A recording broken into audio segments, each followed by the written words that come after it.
دین امت تو مسلمان تو ایک امت ہے، اور قرآن میں آتا ہے بسم اللہ الرحمن الرحیم وَسَمَّاكُ الْمُسْلِمِينَ مِنْ قَبْلُ وَفِي هَذَا، اس نے تمہارا نام مسلمان رکھا۔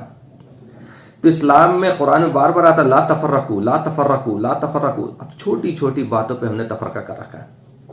اب جو علماء سے بزن ہونے کی بات جو شکایت کر رہے ہیں، ہر مسلک کے لوگ شکایت کر رہے ہیں، کسی ایک مسلک کی بات نہیں، ہر مسلک کے علماء یہ شکایت کر رہے ہیں کہ لوگوں کو علماء سے بزن کیا جا رہا ہے، یہ کانسپریسی ہمارے خلاف ہے، یہ چیزیں ہمارے خلاف ہیں۔ بزن ہونے کا کیا مطلب ہے؟ آپ اپنی چیزوں کو بتا رہے ہیں اپنی امت کو، اپنی امت ہے، بریلوی امت الگ، دیوبندی امت الگ، اہل حدیث امت الگ۔ اب اس میں سے کوئی سلیم الفطرت انسان اگر قرآن پڑھتا ہے، حدیث پڑھتا ہے، اور پڑھ کر کے اسے لگتا ہے کہ بھائی یہ ہمارے علماء تو غلط بول رہے ہیں، اب ان سے سوال کرتا ہے، جیسے ہی سوال کرتا ہے تو وہ کہتے کہ دیکھو میرے اس بندے کو کسی نے بزن کر دیا۔ علماء سے سوال، کیا علماء غلط ہو سکتے ہیں؟ کیا علماء غلط بتا سکتے ہیں؟ علماء سے سوال کرنے کی کیسی ہمت ہوئی؟ جبکہ یہ اسلام جو ہے ایک کھلا دین ہے، بلکہ ہدی للناس ہے، اور جو قوم سوال نہیں کرتی، جو لوگ سوال نہیں کرتے، وہ ڈیڈ لوگ ہیں۔ ایون اسکول میں، کالجز میں جو بچہ سب سے زیادہ سوال کرتا ہے اسے پروفیسر انٹیلیجنٹ مانتا ہے، چاہے وہ سمجھنے کی کوشش، سمجھ میں آتا ہے کہ ہاں یہ سمجھنے کی کوشش کر رہا، لیکن امت کو سوال کرنے لائق نہیں چھوڑنا، امت کو اس طرح سے ڈرا دینا کہ بھائی آپ علماء سے سوال مت کرو، علماء سے سوال پوچھو گے تو گناہ ہو جائے گا، علماء سے سوال پوچھو گے تو تم جہنم میں چلے جاؤ گے۔ تو یہ چیزیں جو ہیں دین کو بگاڑ دیا، دین پامال ہو گیا، الدین یسر۔ اور اللہ تعالیٰ نے قرآن میں واضح طور پہ بتایا، میرے پورے دوسرے ویڈیو موجود ہیں کہ عذاب کیوں آتا ہے، قرآن میں عذاب کے سارے وجوہات بتائے گئے ہیں۔ یہ وجہ بتاتے نہیں، چونکہ یہ وجہ بتائیں گے اگر تو یہ خود پھنسیں گے۔ قرآن میں آتا ہے بسم اللہ الرحمن الرحیم وما کان ربک لیہلک القری بظلم واہلھا مصلحون، تمہارا رب نہیں ہلاک کرتا ہے کسی بستی کو یوں جبکہ اگر وہاں کے رہنے والے لوگ صالحین ہوں، اپنی اصلاح کرنے والے ہوں۔ مصلحین ورڈ وہاں پہ مصلحین آ رہا، میں نے دوسری ویڈیو میں بتایا، ایک خود دین پہ چلنا اور دوسروں کو اصلاح کرنا کہ بھائی دوسرے لوگ بھی صحیح چیز کریں۔ تو ہم اصلاح کہاں کر رہے ہیں؟ مزار میں بت پرستی ہو رہی ہے، درگاہ میں بت پرستی ہو رہی ہے، شرک ہو رہا ہے، لوگ آ رہے ہیں اور ہم اس کو روک نہیں رہے ہیں، وہ پیسہ کمانے کا ذریعہ بنا ہوا ہے۔ ابھی آپ دیکھیے کہ سب سے زیادہ درگاہ پہ اٹیک ہو رہا، سب سے زیادہ مزاروں پہ اٹیک ہو رہا، کیونکہ اگر ہم نہیں سدھریں گے تو اللہ سدھار دے گا۔ یہ دین اس طرح سے جس طرح سے پامال ہو چکا ہے، تو اس دین کی وجہ سے، اس دین میں پامالی کی وجہ سے عذاب آنا طے ہے۔ ایک حدیث بھی ہے کہ اگر تم امر بالمعروف اور نہی عن المنکر کرنا چھوڑ دو گے تو قریب ہم تمہارے پر عذاب مسلط کریں گے، اور تمہارے نیک لوگ بھی دعائیں کریں گے تو دعائیں قبول نہیں ہوں گی، مطلب دعا کا چیپٹر ہی کلوز ہو جائے گا۔ اور آئے دن اتنا وظیفہ پڑھ لو تو کروڑ پتی ہو جاؤ گے، اتنا وظیفہ بن جاؤ تو یہ ہو جاؤ گے، اتنا وظیفہ پڑھ لو تو یہ ہو جائے گا، یہاں ہو جائے گا وہ، مطلب امت کو عمل سے ہٹا کر کے وظیفے پہ لگا دیا، تو مطلب سارے پرابلم کا سولوشن اسی پہ بتا دیا، اور اس کے باوجود بھی سولوشن مل نہیں رہا۔ یہ نتیجہ ہے قرآن سے دوری کا، یہ نتیجہ ہے قرآن سے ہٹنے کا، یہ نتیجہ ہے اسلام کو ان ٹوٹلٹی نہیں بتانے کا، یہ نتیجہ ہے اسلام کو اپنے طریقے سے ڈیفائن کر کے الگ الگ دین بنا لینے کا۔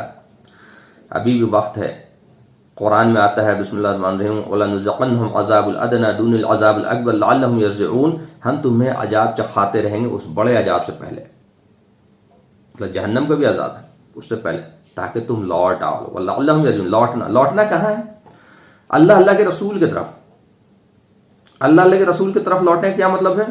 قرآن و سنت کی طرف۔ اور ہم قرآن کی طرف لوگوں کو رغبت ہی نہیں دلاتے، بلکہ ہم نے یہاں تک کہہ دیا قرآن پڑھو مت، قرآن تو صرف علماء پڑھیں گے، تم تو قرآن کی بس تلاوت کرو، پڑھو، اندھے گونگے بہرے کی طرح پڑھو، کیا لکھا ہوا تمہیں سمجھنے کی ضرورت نہیں، تمہیں اللہ تعالیٰ نے اتنی صلاحیت ہی نہیں دی۔ اور اللہ تعالیٰ کہتے ہیں وَلَقَدْ يَسَّرْنَا الْقُرْآنَ فَهَلْ مِن مُدَّكِرٍ، ہم نے قرآن کو بہت آسان بنایا ہے کوئی جس سے نصیحت حاصل کرے؟ سارے انسان کو خطاب کرے کہا جا رہا، اور یہ کیا کہہ رہے ہیں؟ تم پڑھنا مت، پڑھے نہیں کہ تم گئے۔ تو یہ چیزیں جو ہے علماء جو بار بار یہ شکایت کر رہے ہیں کہ لوگ جو ہے بزن ہو رہے ہیں ہم سے، تو بزن اس لیے ہو رہے ہیں کہ آپ خود قرآن سے باتیں نہیں کرتے، قرآن نہیں بتاتے، کس سے کہانیاں بتاتے، بزرگوں کی کہانیاں بتاتے، یہ اڑ کے وہاں چلے گئے، انہوں نے ایسے کر دیا، انہوں نے ایسے کر دیا، اتنا بار پڑھ لو گے تو یہ ہو جائے گا، اتنا بار پڑھ لو گے تو رات بھر میں کروڑوں آ جائے گا، اتنا بار پڑھ لو گے تو یہ ساری چیزیں ہو جائیں گی. تو امت کو تو لگا دیا آپ نے کہیں اور قرآن و سیرت سے ہٹا دیا. اور ایک سب سے بڑا ظلم جو ہے وہ شرک ہے. دیکھیے ایک شرک کرنا وہ تو خود بہت بڑا ظلم ہے، اس سے تو پھر اس کا تو علاج ہی نہیں ہے، اس کا تو ٹھکانہ ہی جہنم ہوگا. مسلمان خود شرک کر رہا ہے، بہت سارے مسلمان شرک کر رہے ہیں. اور ایک شرک ہونے دینا اپنی جگہوں میں، مزار کے نام پہ، درگاہ پہ نام پہ، تو آپ بھی اتنے ہی گناہ گار ہیں، اتنے بڑا گناہ. اور ایک ہے ان کا علماء جو اس کو روک نہیں رہے ہیں، وہ اس سے تیسرے سب سے بڑے گناہ گار ہیں. پیر، فقیر، دستگیر، پتہ نہیں کتنے بڑے بڑے علماء بیٹھے ہوئے ہیں، لیکن ایک لفظ اس کے خلاف نہیں بولتے کیونکہ ان کا دکان بند ہو جائے گا. تو بڑے بڑے وضع اور قطع اور صافہ، داڑھی اور پگڑی اور عطر اور سرما اور بہترین ڈریس اور بہترین، یہ کہ دیکھنے سے لگے ہاں بھائی یہ عالم جو ہے ابھی جنت اتر رہے ہیں. تو یہ لوگوں کو جو ہے گمراہ کرنے کا کام، قرآن سے ہٹانے کا کام کس نے کیا؟ کیوں نہیں ہر مسجد میں قرآن سیکھنے سکھانے کا نظم چل رہا؟ کیوں نہیں بریلوی مسجد میں قرآن سیکھنے سکھانے کا نظم چل رہا؟ کیوں نہیں دیوبندی مسجد میں قرآن سیکھنے سکھانے کا نظم چل رہا؟ کیوں نہیں عربی سکھائی جا رہی؟ تو یہ چیزیں ہم خود عذاب بلا رہے ہیں، ہم عذاب کے مستحق ہو چکے ہیں. جتنا جلدی لوٹ جائیں ہو سکتا ہے اللہ ہمیں معاف کر دے. ورنہ ابھی آپ دیکھیے کہ سارے درگاہ کو مندر بنا دیا جائے گا، سارے مزاروں کو مندر بنا دیا جائے گا، سارے ان کے قبضے میں جائیں گے. چونکہ ہم نہیں سدھر رہے، ہم نہیں چھوڑ رہے غلط پریکٹسز، تو اللہ چھڑوا دے گا. ہم نے اس کو شرک کا اڈا بنا دیا ہے تو اللہ تعالیٰ خود ہی چھڑوا دے گا.